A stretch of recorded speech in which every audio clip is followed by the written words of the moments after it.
Welcome to this week's Movie Math, giving you an in-depth analysis of the box office for the weekend of April 13th, where The Hunger Games was #1 again.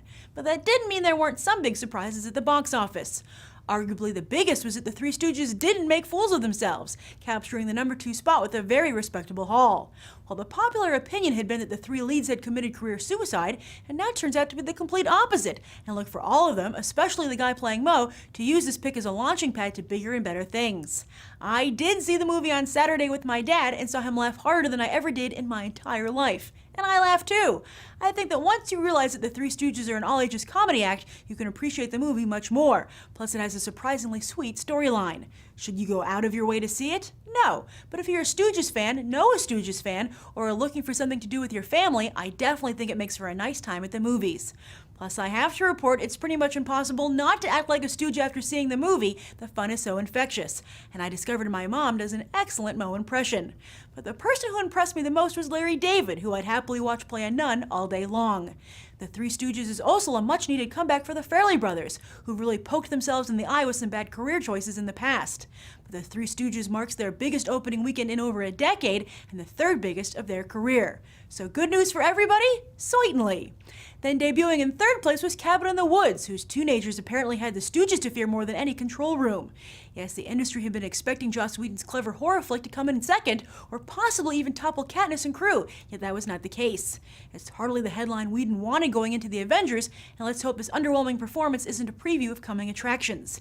Yet expectations are already being lowered for the Avengers, as the industry is predicting it will not open as big as The Hunger Games. Instead, it's expected to open at around $125 million, in league with Iron Man 2. Yeah, that's why you're seeing so many ads telling you that yes, Avengers tickets are now on sale. Please go buy them. Have you?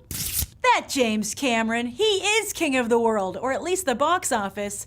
Titanic 3D came in at #4, enjoying one of the lowest drops in the top 10, but the real news was overseas, where the pick added another $88 million to its coffers. Wait though, it gets even better.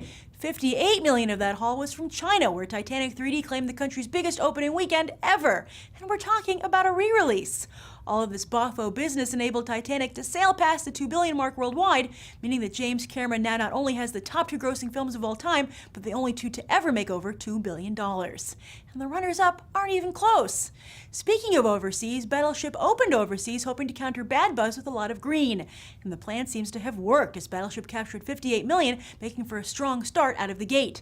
Look to see Taylor Kitsch campaigning particularly hard for Battleship, or at least he should be, as 2 huge box office flops in a row would brand him box office poison, and rightfully so. Back to the American box office, Lockout debuted as expected with around $6 million, putting it at #9. That's on the low side for producer Luc Besson, but unfortunately par for the course with Guy Pearce. As for this coming weekend, both The Lucky One and Think Like a Man are expected to battle it out for #1, as The Hunger Games looks to finally relinquish the top spot.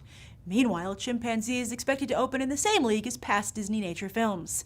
And that's the weekend box office. I'm Grace Randolph, and we just did some movie math. As always, thanks for watching, and I hope you'll go beyond the trailer for these other top movies.